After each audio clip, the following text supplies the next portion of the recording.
JBS 공감방송 시청자 여러분 안녕하십니까. 장석근의 명사초대석 시간입니다. 사회의 각계각층의 존경받는 명사들을 초대해서 그분들의 성공 철학을 토크로 풀어보는 시간인데요. 현재 JBS 공감방송 홈페이지를 통해서 생방송으로 진행되고 있습니다. 자, 요즘 건강 100세가 화두입니다. 건강하지 못한 노후는 오래 사는 만큼 고통이다 라는 말이 있을 정도인데요. 장석근의 명사초대석, 오늘은 국민 건강 증진을 위해서 안심 먹거리를 지향하며 전국에 약 400여 개의 프랜차이즈를 운영하시며 해외에도 진출하여 신뢰받는 우수 기업으로 성장시킨 꿈꾸는 산골소년 대호가 죽 이야기로 유명하신 이명서 회장님을 스튜디오로 직접 모셨습니다. 회장님 안녕하십니까? 네, 안녕하세요. 예, 반갑습니다. 이렇게 귀하신 분 정말 반갑고 영광으로 알겠습니다. 감사합니다. 우리 저 생방송인데 JBS 네. 공감방송 시청자 여러분을 위해서 간단하게 인사 말씀과 소개 말씀 부탁드리겠습니다. 예, 저희는요, 저 개인적으로도 꿈을 늘 꾸고 또 열악한 환경에서 자라와서 더 큰 꿈을 실현하고자 열심히 노력해 왔습니다. 그러다 보니까 저희 기업 주기하기 대호가도 큰 꿈을 갖고 열심히 달려가는 회사입니다. 그래서 이 방송을 보시는 분들은 부족한 저희를 통해서라도 새로운 꿈과 희망에 도전하는 그런 시간이 되었으면 좋겠습니다. 예, 그렇습니다. 아니 제가 모두에 네.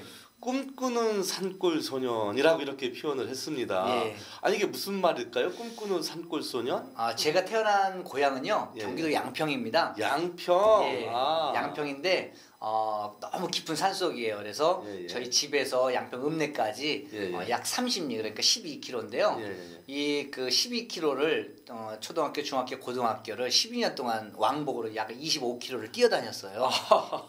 그렇군요. 예, 그래서 늘 자라면서부터 산속에서 태어나고 가난한 집안에서 태어난 게 늘 한이었었습니다. 그래서 그 산속에서 너무 깊은 척척산중이었기 때문에 보이는 거라고 산밖에 없습니다. 근데 이 산 가운데 흐르는 계곡이 있는데 이 계곡에 가서 바위에서 딱 누워 있으면 어쩌다가 비행기가 지나가는 거예요. 그럼 그 비행기를 보면서 나는 양평군에서 저 비행기를 제일 많이 타는 사람이 돼야지 라는 그런 꿈을 꿨습니다. 왜냐면 제가 어렸을 때는 저는 비행기를 많이 타는 사람이 세상에서 제일 부자인 줄 알았거든요. 네, 그래서, 지금도 사실 그래요. 예, 그래서 비행기를 제일 많이 타는 사람이 되면 부자가 되는 줄 알고 그런 꿈을 꿨는데 그런 꿈을 지금 이뤄가고 있고 또 계속 이뤄갈 거기 때문에 늘 산골 소년의 그 꿈을 잃지 않고 도전하고자 제 닉네임을 꿈꾸는 산골 소년이라고 하고 있습니다. 그래서 꿈꾸는 산골 소년이었구나. 네. 근데 사실 우리가 전국의 팔도에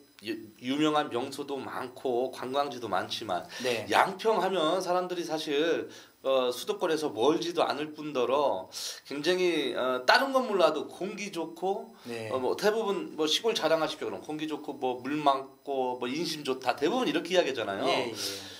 읍내에서 30리나 떨어진 그 산골 속에 그때 그 풍경은 정말 인심 좋고 물 맑기로 정말 유명하겠군요, 여기는. 그렇죠. 저희 양평군의 그 카피가 물 맑은 양평이거든요. 그래서 물은 정말 맑은데요. 대한민국에 아마 버스가 안 들어가는 곳은 지금 현 시대에 별로 없을 것 같아요. 그렇죠. 그런데 저희 동네는 아직도 버스가 다니지 못하고 있는 그런 오지입니다. 그래서 많은 분들이 경기도 양평 그러면 거기 땅값 비싸고 서울에서 1시간이면 가는 곳인데 그런 데가 있냐 라고 하는데 와보시면 깜짝 놀랍니다. 왜냐하면 아직도 버스가 안 다니고 전기불이 제 초등학교 2학년 때 들어왔기 때문에요. 아주 깊은 산속을 지금도 여실히 보여주고 있습니다. 그야말로 저 양평도 양평 나름이군요. 그럼 버스도 안 들어가고 뭐 문화 시설이 늦게 들어올 정도로라면 정말 청정 지역인 것 같고 그 청정 지역에서 유년 시절을 보내셨다는 거죠. 그래서 그렇죠.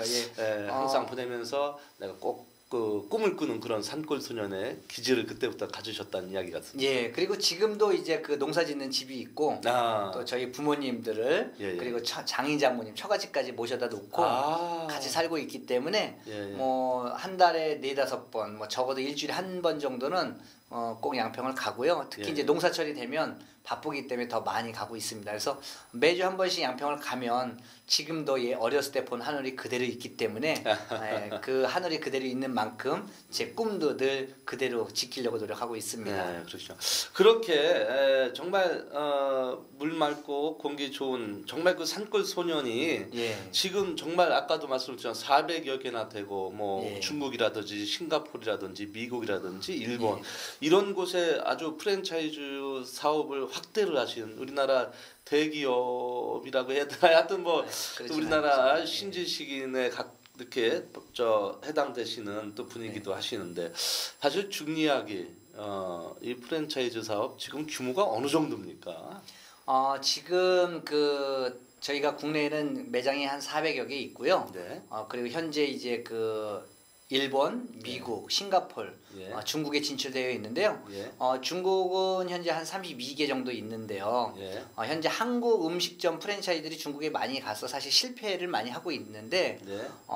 대기업 프랜차이즈들도 많이 어려움 속에 고전하고 있지만 예. 저희 같은 경우에는 매년 성장을 해 나가고 있고 예. 아마 흑자를 기록하고 있는 그런 한식 프랜차이즈는 그렇게 많지 않을 것 같아요. 저희 주기하기는 흑자를 현재 하고 있고요. 예. 또한 아마 한식 프랜차이즈는 중국에 거의 상위권에 매장이 진출되어 있는 걸로 알고 있습니다. 그럼 중국 말고도 지금 또 다른 해외 지역도 굉장히 많이 파급 효과가 나고 있죠. 예, 일단은 이제 미국이나 일본, 싱가포르도 있지만요. 네. 워낙 중국이 인구도 많고 또한 경제 성장이 이루어지고 있기 때문에 저희 회사에서는 중국을 역점으로다가 두고 있고요. 지금 현재 이제 동남아 쪽을 개척하기 위해서 예. 올해 2016년도에 예. 중국을 제외한 동남아 쪽에 지금 한 개 국가에 진출하려고 지금 준비를 하고 있습니다. 그래서 저는 이제 앞으로 한 5년 내지는 10년 후에는 세계의 경제 흐름의 중심은 중국과 동남아시아라고 보고 있거든요. 네. 그래서 이제 그거를 준비해서 중국은 이미 진출해 있고 이제 올해부터 동남아 국가는 이제 매년 한 개국씩 1개국씩 진출하려고 계획하고 있습니다. 그렇군요. 우리가 한 사람이 갔던 한 국가가 소유를 하던 고유한 컨텐츠를 독특한 컨텐츠를 해외에다가 네. 굴뚝 없는 산업으로 우리가 수출을 하고 파급을 할 때에는 네. 굉장히 뭐랄까요 개인의 어떠한 비즈니스 툴이겠지만 네.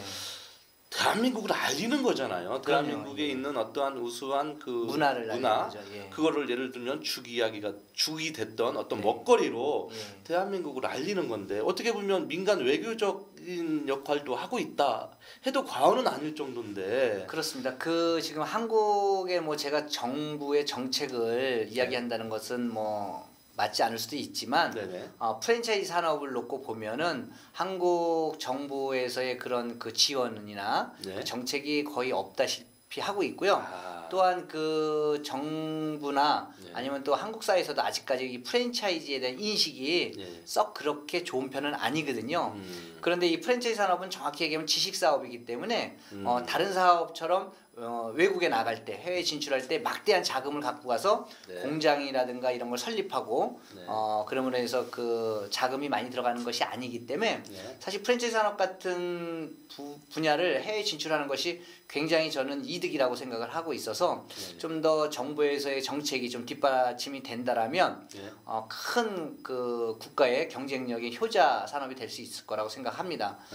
특히 여러분 잘 아시고 있는 미국의 맥도날드라든가 스타벅스 같은 경우에 한국에서 아무리 자동차라든가 또 전자제품들을 팔아도 그 많은 수익을 못 내고 있지 않습니까? 네. 그래서 우리도 이제 미국 같은 그런 우수한 기업들이 네. 나와야 될 거라고 생각하고 있습니다. 그렇군요. 지금 그러면은 프랜차이즈 협회에서 또 부회장님을 또 맡고 계신데 네. 우리가 뉴스를 보면 그렇잖아요. 네. 자고 일어나면은 옆집에 또 무슨 프랜차이즈가 하나 생기고 그렇죠. 또 어느 날 보면 또 없어지기도 하고 정말 말 그대로 정말 우후죽순처럼이라는 표현이 딱 어울릴 정도인데 네. 우리나라의 프랜차이즈 산업 꼭 죽 이야기 아니라도 네. 굉장히 그 다양하고 범위가 넓고 굉장히 많이 발전되어 있죠 지금. 그렇습니다. 한국의 프랜차이즈는 약 브랜드 수로 따지면은 약 한 4,600개 정도 있고요. 와, 그래요? 본사 수로는 약 2,000개 정도 있다고 보시면 될 것 같습니다. 그런데 그 재밌는 현상은 네. 244 법칙이라고 해서 창업을 하면 두 집은 성공을 하고 네 집은 그럭저럭 네 집은 쫄딱 망했다. 이런 법칙들이 이상하게 형성이 되는데 요즘 그 뭐 소자본 창업자들이 되게 실패율이 높다라고 얘기하지만 사실 이건 비단 한국만의 그 현상은 아니고요. 예. 전 세계적으로도 보면 이런 244 법칙에서 크게 벗어나지 않고 있고 또한 그 경기가 좋았다고 하는 8, 90년대도 예. 그런 현상들은 어쩔 수 없이 자본주의 사회에서는 잘 되는 집이 있으면 안 되는 집이 있고 그로 인해서 경제가 저는 순환되고 있다라고 생각하고 있습니다. 네, 그렇군요. 정말 이렇게 말 그대로 많이 생겨 또 났다가 많이 또 없어지기도 하고 네. 그래서 어떻게 보면은 정말 우리 어떤 뉴스를 보니까 은퇴하시는 분이 퇴직금을 다 거기다 쏟아 부어서 네. 잘된 사례도 있지만 대부분 안 된 사례가 너무 많기 때문에 우리가 위험하다는 생각을 하는데 어떻게 보면은 네. 400개 정도 물론 더도 되겠지만 대충 400개라고 하면 네. 지점장이 400명이잖아요. 네, 네. 지점장 400명을 사실 이름 외우기도 쉽지 않겠어요. 그런데 그 많은 분들이 물론 혼자 하지 않고 다들 직원이 있으시겠지만 예. 관리하시고 프랜차이즈 사업하는 사람들이 그 업주라고 해야 되나요? 그 가맹점 예. 관리하기도 쉽지 않죠. 그렇죠. 제가 이제 이 프랜차이즈 사업을 하고 싶어서 예. 일본으로 이제 대학을 마치고 유학을 갔습니다. 예. 그래서 일본으로 유학을 간 후에 일본에서 가장 그 인정해주고 우량한 그 프랜차이즈라고 하면 일본의 모스버거라는 데가 있어요. 이 그 모스버거의 사쿠라 회장님을 통해서 많은 그 프랜차이즈에 대한 철학과 이념을 배울 기회가 있었는데요. 네. 저희는 그 모스버거의 프랜차이즈 정책 중에 하나가 공청회라는 것이 있습니다. 이 공청회라는 것은 전 가맹점들을 다 모아놓고 네. 그 가맹점들의 이야기를 듣는 거예요. 또 그 본사의 정책을 이야기해주고 네. 그래서 그런 정책은 참 좋은 것 같아서 저도 이제 한국에서 프랜차이즈를 만들고 저희가 예전에는 매장이 한 300개 미만일 때는 1년에 2번씩 상반기 하반기 나눠서 공청회를 했었는데 예. 이제는 매장이 많으니까 예. 다 하기가 좀 벅차서 1년에 한 번씩 전 가맹점을 모아서 가맹점들의 애로 듣고 또 우리의 정책도 이야기하고요. 소통의 시간으로 많이 갖고 있습니다. 그래서 대부분 우리나라 많은 프랜차이즈들이 가맹점들이 뭉치는 걸 되게 싫어합니다. 왜냐면 가맹점을 뭉치면 본사를 공격하니까요. 근데 저는 이제 철학상 어려서부터 이 바위가 깨지고 부셔지고 깨지고 부셔져야 아름다운 조약들이 될 수 있는 것처럼 제가 더 성장을 하려면 많이 부셔지고 깨져야 된다고 생각을 해요. 그래서 공청회 때 가맹점들 다 모이시면 얘기를 합니다. 불만들이나 저를 부실 거 있으면 얘기해달라라고. 예, 그래서 좀 더 저희가 발전해 나갈 수 있는 그래서 그 공청회를 통해서 가맹점 분들의 잊혀져 나가는 얼굴도 기억할 수 있고 또한 그들의 애로점이라든가 저희가 하고 싶은 얘기도 할 수 있고 그 공청회가 하는 것이 가장 저희 회사에서 잘하고 있는 부분이 아닌가 싶습니다. 그러시군요. 지금 죽 이야기를 창업하신 지는 대체 몇 년 정도 되셨습니까? 저희가 2003년도에 시작을 했으니까요. 지금 횟수로 약 13년? 예, 만 한 12년째 이제 들어가고 있는 거죠. 네. 근데 사실 이렇게 프랜차이즈 사업을 하시다 보면 네. 어려운 점이라든지 사실 애로사항이 굉장히 많을 것 같아요. 남들 보기에는 참 화려해 보이기는 하나 그렇죠. 나름 고민을 안고 있으실 텐데 만약에 이 방송을 보시는 시청자 여러분들께서도 나도 프랜차이즈 사업을 하나 하려고 했는데 좀 여지껏 좋은 면만 부각이 되다 보니까 사실 자기가 정보 기회를 많이 얻을 수 있는 기회가 없었거든요. 네. 어려운 점이랄까요? 뭐 주의해야 할 점 뭐 이런 게 있으면 팁 좀 알려주시죠. 이게 그 조금 전에 이제 그 말씀하셨던 것처럼 창업을 하는 분들이 많고 또 그로 인해서 많이 실패를 하는데 한국 창업 시장을 보면 다산다사 하는 현상이 벌어집니다. 많이 생겨나고 많이 죽는데 그 가장 큰 대표적인 이유가 저는 그 과잉 경쟁이라고 생각합니다. 그래서 이제 미국이나 일본들의 그 창업하는 분들이 보면 일반 개인 창업과 프랜차이즈 창업을 전혀 틀린 산업으로 구분하고 있습니다. 왜냐면 개인 창업 같은 경우에는 그 창업자가 정보 수집이라든가 경험이나 노하우를 습득하고 또 운영에 대한 능력을 키우는 것이 굉장히 중요하거든요. 근데 프랜차이즈 가맹 창업에는 이런 정보 수집이라든가 노하우 경험 같은 게 필요하지 않습니다. 왜냐하면 프랜차이즈 본사에 가맹을 하면 본사에서 정보와 자료를 다 주고 경험과 노하우를 주기 때문에 그래요. 그래서 이 개인 창업은 그런 정보 수집이라든가 경험과 노하우를 습득하고 운영 능력을 키우는 게 중요하지만 프랜차이즈 가맹 창업할 경우에 이런 것이 필요 없고 뭐가 중요하냐면 어떤 프랜차이즈가 우수하고 우수하지 못한가에 대한 기준을 찾아야 되거든요. 근데 한국의 많은 창업자들은 이 프랜차이즈 가맹 창업을 할 때도 본사에 대한 우수성을 따지는 것이 아니라 요즘 무슨 장사가 잘 되지? 요즘 돈 많이 버는 아이템이 뭐가 때렸고 요즘 유행하는 아이템에 편승해서 다 거기 불나방처럼 뛰어드는 거예요. 그러다 보니까 짧은 시간 안에 폭발적인 그런 그 동종업종들이 생겨나니까 결국은 시장에서 도태되고 마는 현상들이 되거든요. 그래서 저는 창업자들이 먼저 창업을 성공하려고 하면 내가 개인 창업을 할 것이냐 프랜차이즈 가맹 창업을 할 건가를 명확히 구분하시고 개인 창업을 준비하신다면 최소한 한 2, 3년 이상의 그 자료정보 수집과 경과 노하우를 쌓였으면 좋겠고요.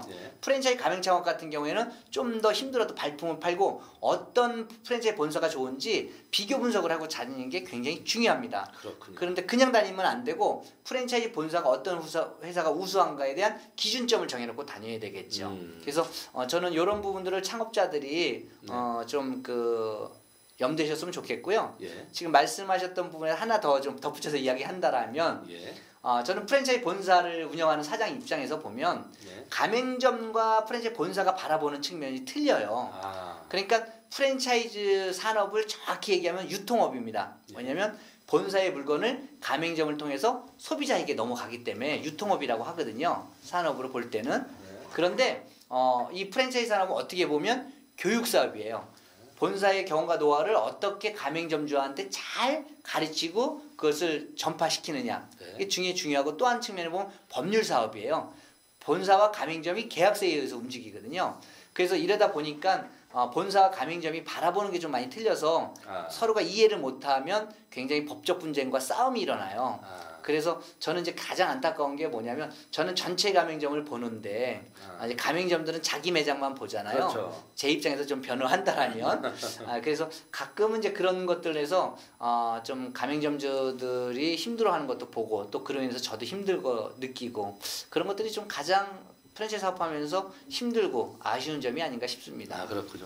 지금 말씀하신 이런 내용들을 우리 참 소비자 입장에서는 창업을 하고 싶은데 사실 정보 얻기가 쉽지가 않거든요. 예를 들면 우리 동네에 이야기가 있다 하면 야 니네 장사 잘 되냐? 나 이거 하고 싶은데 그러면은 그 사람도 사실 경쟁자가 될 수 있어서 뭐 물론 이제 거리 제한도 있어서 뭐 그렇게 보호 장치가 있다고는 하나 정보를 잘 안 주려고 하는 경우가 있어서 본사한테 가게 될 경우가 많을 텐데 지금 이런 그 애로사항이나 궁금한 점들을 교육을 하거나 정보를 주거나 이러한 그 무슨 강의 내지는 뭐 이런 그 시스템도 다 마련이 돼 있습니까? 충분히 있고요.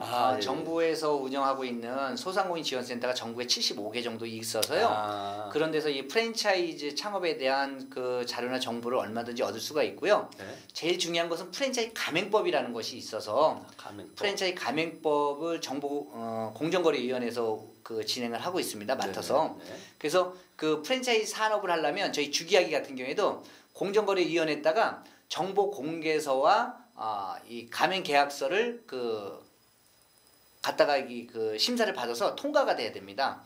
그래서 이 정보 공개서에 보면 기업에 대한 자세한 설명들이 다 들어 있어요. 예를 들어서 임원진들의 최근 5년 동안의 활동이라든가 또 회사에 대한 재무제표라든가 가맹점들의 평균 매출이라든가 폐점률이라든가 상권에 대한 보호라든가 또 상품에 대한 그 가격이라든가 뭐 이런 자세한 것들이 다 들어있어서요. 그런 것들이 프랜차이즈 본사가 거짓말을 시키거나 잘못해서 그거를 갖다가 이제 그 서류를 공정거래 때 두면 그 허락을 안 해줍니다. 그 허락 없이 프랜차이즈를 하게 되면 다 이제 그 본사가 징역을 간다든가 벌금을 내야 되는 그런 법이 있어서 법적 제한을 받는. 그래서 정보 공개서만 보시면 되고요. 이 정보 공개서는 공개 의무가 있기 때문에 공정거래위원회 가맹분쟁조정위원회를 통해서 그곳의 사이트를 통해서도 정보공개서를 확인할 수 있고요. 또한 그 예비창업자가 어떤 특정한 브랜드에 가맹하고 싶다면 그 본사에 의뢰를 하면 그 정보공개서를 이메일이라든가 서면으로 다 주게끔 돼 있어요. 그걸 보고 평가하시면 됩니다. 그래서 아마 이 방송을 보시는 시청자 여러분께서도 나도 창업 준비를 좀 하고 있는 사람인데 그러면은 이렇게 지금 말씀하신 대로 사전 준비를 충분히 하시고 정보를 충분히 습득하신 후에 네. 법적인 절차까지도 살펴보시고 아마 더 뛰어들으시면 더 좋을 것 같습니다. 네. 자, 이렇게 뭐랄까요, 쭉 이야기가 승승장구해서 내외로 이렇게 정말 뻗어나가고 있는데 네. 뭐 프랜차이즈 쭉 이야기만의 어떤 독특한 차별 공략 방법 아니면은 뭐 사실 우리 모니터 앞에서 TV를 시청하시는 분들한테 정보 공개가 많이 안 되는 범위 내에서 꿀팁이랄까요? 뭐 이런 성공 노하우 있으면 좀 알려주시면 감사하겠습니다. 글쎄요, 뭐 주기하기에 뭐 특별한 성공 노하우라기보다는 네. 가장 큰 경쟁력이라고 하면은요. 네.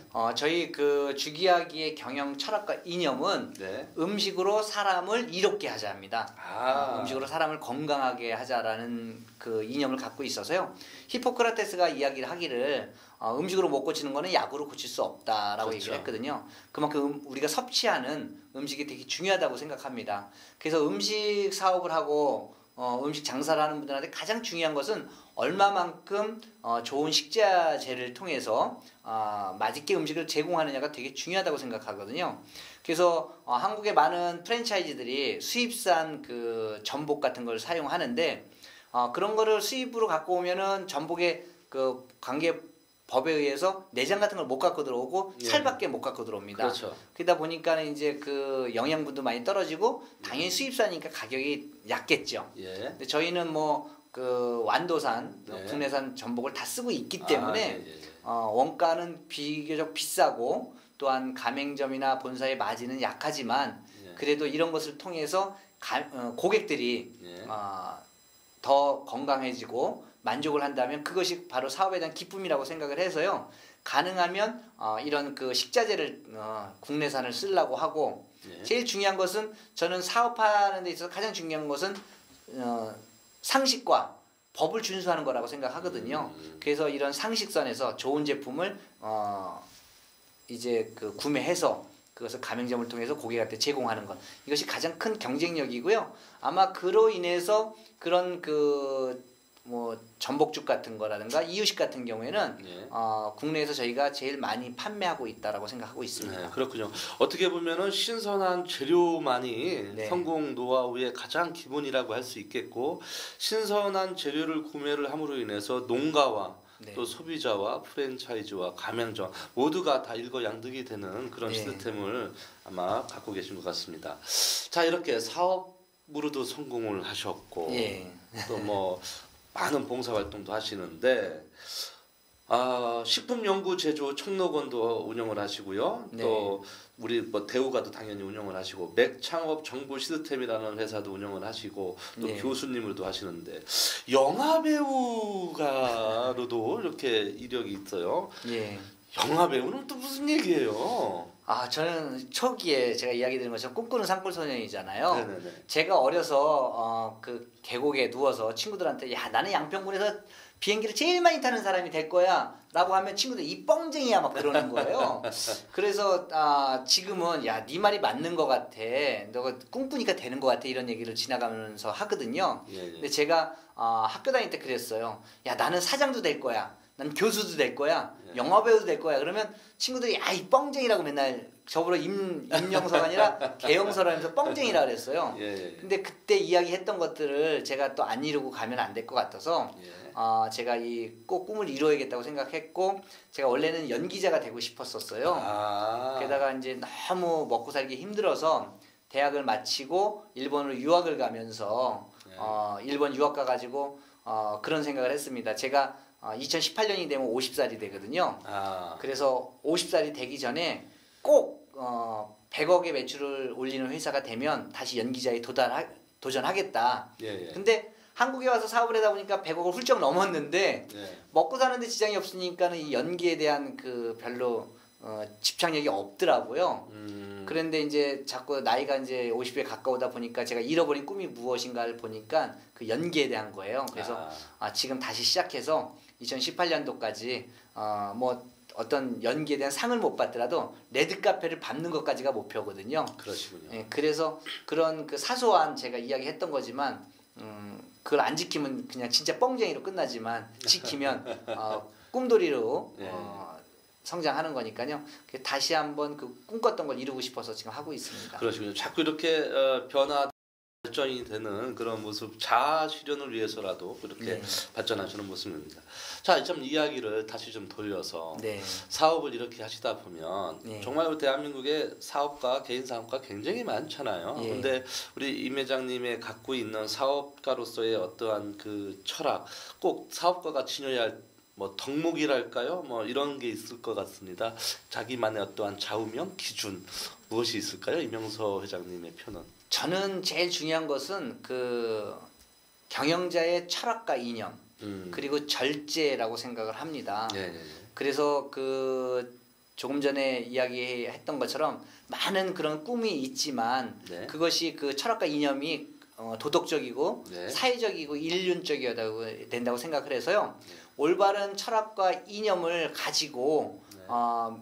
살아가는 것이 가장 중요하다고 생각을 하고요. 네. 항상 저는 생각하는 것이 뭐냐면 경영자의 성장이 멈추면 순간 기업의 성장도 저는 멈춘다라고 생각해요. 그래서 경영자는 끊임없이 변화하고 도전하고 자기를 개발시켜 나가야 된다고 생각하거든요. 이런 측면에서 볼 때 변화하고 도전하다 보면 자기가 처음에 생각했던 초심을 잃어버리기가 쉽습니다. 그렇죠. 따라서 얼마만큼 경영자가 철학과 이념을 굳건히 마음에 갖고 살아가느냐가 굉장히 중요하다고 생각하고요.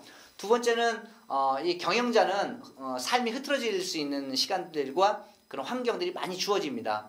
그래서 어떤 사람들은 그냥 노름을 한다든가 어떤 사람들은 술에 많이 쪄들어서 산다든가 뭐 이런 그 여러 가지의 그런 유혹들을 받을 수 있기 때문에 얼마만큼 경영자가 절제적인 생활을 하느냐에 따라서 좀 첫 번째인 철학과 이념에 도달할 수 있고 못한다고의 차이점이라고 생각합니다. 그래서 어느 한순간 성장했다가 곤두박질하는 사람들 보면 그 절제력이 없어서 그런다고 생각하거든요. 그래서 저는 경영자의 그 덕목 중에 하나가 이런 절제라고 생각하고 있습니다. 네, 그러시군요. 제가 죽 이야기 본사를 네. 좀 몇 번 가보지 않았습니까? 그런데 네. 뭐랄까 죽집이라고 하기에는 좀 카페 같은 느낌? 정말 네. 굉장히 편안하다는 느낌이 들었어요. 우리가 네. 어디 뭐 다른 이제 죽집에 가면은 네. 괜히 환자가 된 느낌이 들어서 밥도 못 먹는 사람이 죽을 먹으러 왔다 이런 느낌이 좀 매우 강해서 네. 좀 그랬는데 우리 그 대우가에 있는 죽이야기 본사는 굉장히 카페 같은 느낌이 들었습니다. 예. 이것도 하나의 성공 전략입니까? 어떻습니까? 예, 저는 이제 그 일본에서 프랜차이즈 유통 공부를 하면서 늘 어떤 산업에 대한 성공 키워드를 생각했어요. 네. 특히 음식업에 대한 그 성공, 미래 성공의 키워드, 그 성공할 수 있는 요소를 저는 레저성이라고 봤습니다. 이 레저성이라는 것은 뭐냐면 여유와 여가와 가치와 건강을 줄 수 있는 식당이 미래에는 성공할 거라고 생각한 거예요. 예전에는 가난하고 못 살던 시대는 음식이 싸고 양 많은 식당들이 잘 됐겠지만 이제 미래에는 싸고 양 많은 식당이 잘 되는 것이 아니라 얼마만큼 식당에서 여유와 여가와 건강미를 줄 수 있느냐에 따라서 음식점이 성공하고 실패한다고 봤기 때문에 제가 주기하기를 하면서 레저성을 가미해서 얼마만큼 여유와 여가를 줄 수 있고 건강미가 뚝뚝 떨어지는 그런 레스토랑을 만들까에 대한 고민을 했고 주기하기는 그래서 처음부터 만들 때부터 카페테리아 주기하기로 만들게 되었습니다. 그래서 많은 고객들이 이왕이면 와서 좀 협소한 매장이지만 편하게 즐길 갈 수 있게끔 만들었고요.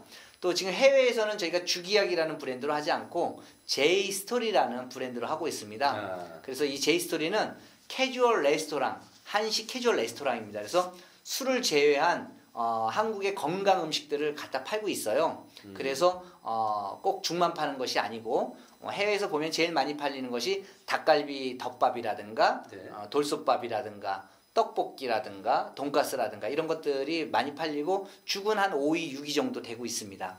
그래서 해외에서는 제이스토리를 캐주얼 레스토랑으로 하고 있는데 그것이 성공에 대한 원동력인 것 같아요. 그래서 미국은 한 달 평균 그 제이스토리에서 1억 정도의 매출을 올리고 있고요. 중국 같은 경우에는 한 달 평균 그 매장별로 한 7,500만 원 정도의 매출을 올리고 있어요. 그러니까 한국에 비해서 뭐 2배, 3배 정도의 매출을 올리고 있기 때문에 굉장히 성공한 것이라고 생각하는데 그 한식 캐주얼 레스토랑의 컨셉이 잘 트렌드에 부합됐다고 생각합니다. 아, 그렇군요. 자, 우리 혹시 이거 화면에 좀 비춰주실 수 있나요? 이게 바로 그 제이스토리의 영문판 해외군요. 그러면 이렇게 여기 영문판도 있고 또 이거는 중국어를 제가 잘 몰라서 쪼 스토리. 중국 스토리. 또 이렇게 여기 저 브로셔를 보면 굉장히 뭐 다양한 메뉴들이 많이 있습니다.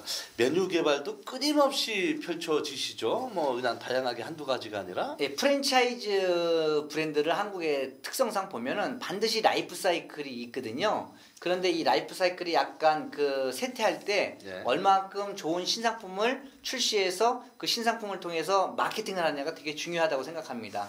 그래서 한국처럼 그런 그 어떤 상품에 대한 또 브랜드에 대한 이 부침이 심해갖고 라이프 사이클이 빨리 순환되는 경우이기 때문에 한국 같은 경우는 신상품을 계속 끊임없이 만드는 게 중요하다고 생각해요. 그래서 주기하기는 1년에 한 번 이상의 매년 그 신상품을 개발해서 그게 맞게끔 마케팅을 하고 있고요. 2016년에는 저희가 특별히 몇 년 동안 준비해온 임산부죽이 출시가 돼서 이제 3월 달부터 판매가 됩니다. 그래서 저희가 이유식은 한 달에 한 4만 개 정도 팔고 있거든요. 그러니까 한국에서 1년에 태어나는 아기가 약 한 43만 명 정도 됩니다. 그런데 저희가 한 4만 개 정도 팔고 있고요, 월. 근데 지금 이제 곧 출시하는 임신부 또 산모를 위한 죽은 3월 달부터 판매하는데 목표가 이제 저희가 이것도 월 한 4만 개 이상 계획을 잡고 있습니다. 그러시군요. 정말 뭐랄까 이렇게 다양한 사업도 이렇게 영역을 펼쳐 나가시기도 하고 어떠한 신제품 개발을 위해서 전력 투구하시는 모습이 정말 우리가 해야 할 또 이렇게 본받아야 할 그런 사업가의 기질을 갖고 계십니다. 아닙니다. 자, 2016년 굉장히 누구나 다 바빠요. 저도 바쁘고 할 일도 굉장히 많습니다만 2016년이 그 누구보다도 바빠지실 것 같고 해야 할 일도 굉장히 많으실 것 같습니다. 죽 이야기의 앞으로의 비전, 뭐 해야 할 일, 뭐 여러 가지 있을 텐데 이야기 좀 부탁드리겠습니다. 저는 처음부터 이 죽 이야기 브랜드를 만들기 전서부터 저는 프랜차이즈를 만들면 글로벌 프랜차이즈를 만든다라고 생각을 했습니다. 그래서 우리가 미국의 브랜드들한테 돈을 주듯이 우리도 해외에서 돈을 벌어와야 된다고 생각을 해서 죽이야기 글로벌 프랜차이즈를 처음부터 지향했고 있기 때문에 올해도 더 열심히 해외에 진출하는 데 역점을 둘 것입니다.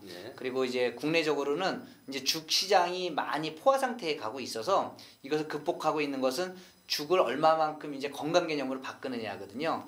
조금 전에 이야기 드린 것처럼 이유식과 임산부 죽을 이어서 이제 스태미너 죽이라든가 암 환자용을 위한 죽이라든가 당뇨 환자를 위한 죽 같은 기능성 죽 개발에 더 그 R&D 쪽에 역점을 둘 생각을 하고 있고요. 제 개인적으로는 이제 뭐 올해 이제 몇 편의 그 영화를 그 지금 제안을 받고 있어서 한 2편 정도는 열심히 한번 몰입해서 촬영을 해서 또 다른 개인적인 욕구를 한번 꼭 한번 펼쳐보고 싶습니다. 근데 사람들이 저 일을 하다 보면 욕심이 좀 많이 나잖아요. 그런데 2마리 토끼를 사실 잡기가 힘든데 2마리 토끼가 아니라 3마리 토끼까지 근데 그게 정말 어느 한쪽으로 치우치지 않고 같이 동방선장을 하듯 다 같이 잘 되고 계신단 말이죠. 그래서 지금 회사도 그렇고 하시는 영화 출연도 그렇고 저서도 지금 많이 갖고 계시죠? 많이 쓰셨죠? 저서도? 뭐 최근 제가 이제 원래 이제 그 프랜차이즈 사업하기 전에 창업 컨설턴트로서 창업 컨설팅 회사를 운영하고 있었어요. 그래서 이제 아무래도 지난 20여 년 동안 프랜차이즈나 또 창업 컨설턴트로 활동을 했기 때문에 창업 관련된 이제 책 같은 것들을 쓰게 됐던 거죠. 네, 그렇군요. 뭐 마지막으로 못다한 이야기랄까 우리 시청자 여러분들한테 좀 뭐 정보 제공이라든지 이런 얘기 있으면 좀 해주십시오. 저는 이제 그 뭐 좀 시건방진 얘기일 수가 있겠지만요. 네. 많은 분들이 지금 이제 부러워하고 있잖아요. 그래서 그렇지만 저도 늘 부족했던 사람이고 그래서 노력을 해왔던 사람이라고 생각합니다. 네. 그래서 많은 분들이 우리 이 방송을 보시는 시청자분들께서 좀 꿈을 꾸셨으면 좋겠고요. 이 꿈이 막연하게 그냥 나는 돈 벌고 싶어, 잘 되고 싶어 이런 꿈이 아니라 구체적인 꿈을 꿨으면 좋겠어요. 그래서 나는 그 돈을 번다면 몇 살까지 얼마를 그리고 어떻게 그리고 돈을 벌면 어떻게 하겠다라는 아주 구체적으로 꿈을 꾸는 겁니다. 저는 어렸을 때 아파트를 살 때 아파트의 맨 꼭대기층에 살 거야. 그리고 60평 이상에 살 거야. 그래 늘 그렇게 꿈을 꾸고 그렇게 소망하니까 결국은 그런 아파트에 살게 되더라고요. 예, 그리고 제가 사는 양평에 땅을 살 때도 넓은 땅을 사서 여기다가는 아버지 집을, 여기다가는 처갓집 집을, 여기다가는 내 개인 별장을 늘 그 자리를 놓고 집을 어떻게 져야지 늘 구체적으로 꿈을 꾸고 상상을 하니까 그것이 그대로 이루어지더라고요. 꿈꾸는 대로 되는군요. 네, 그래서 그만큼 꿈이 중요한 것 같아요. 그래서 그냥 막연한 꿈이 아니라 우리 시청자분들께서 구체적이고 간절하게 꿈을 꾸시면은 꼭 저는 이루어질 수 있을 거라고 생각을 합니다. 아마 이 방송을 보시는 많은 분들이 정말 멘토로 삼고 싶다 내지는 좀만 알찬 팁을 좀 얻고 싶다 하시는 분은 버티국의 역 6호선이죠? 예, 6호선. 예. 6호선 버티국의 역 2번 출구 앞에 우리 대우가 본사가 있습니다. 그래서 거기 가셔서 얼마든지 개인 코칭은 물론 기업과 비즈니스 툴로 창업 상담을 하셔도 좋을 것 같습니다. 말씀하신 대로 네. 구체적으로 꿈을 꿔라. 네. 또 그러면 꿈꾸는 대로 된다. 아마 요 방송을 보신 분들은 다 잊어먹어도 좋아. 요거 하나만 머릿속에 남겨놓으면 네. 오늘 정말 소중한 정보를 얻어간다 이렇게 생각을 하는 것 같습니다. 네, 그래서 하나 더 이야기 드리면 네.